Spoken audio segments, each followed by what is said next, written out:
มาแค่ข่าวสารใช่ไหมบรรยากาศริมโขงพ่อก็เห็นแล้วแล้วก็ขายนางลูกเลยพ่อดอกลูกมีเห็ดตะไคร้เห็ดทานเห็ดกอ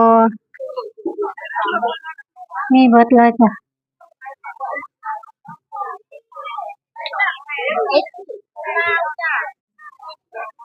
แมงแคงค่ะพี่น้อง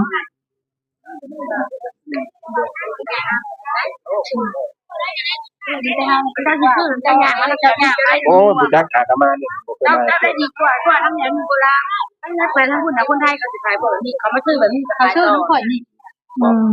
ถ้าพวกพักพวกนี้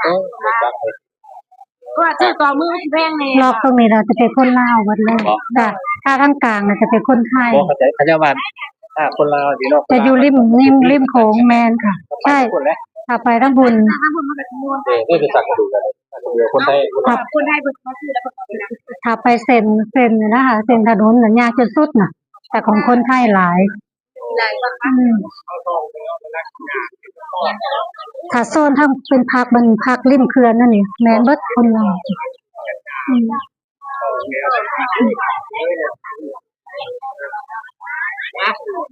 ่ค่ะพี่น้องทัวร์ร่างนาด้านเลยมันหายอยู่ถึก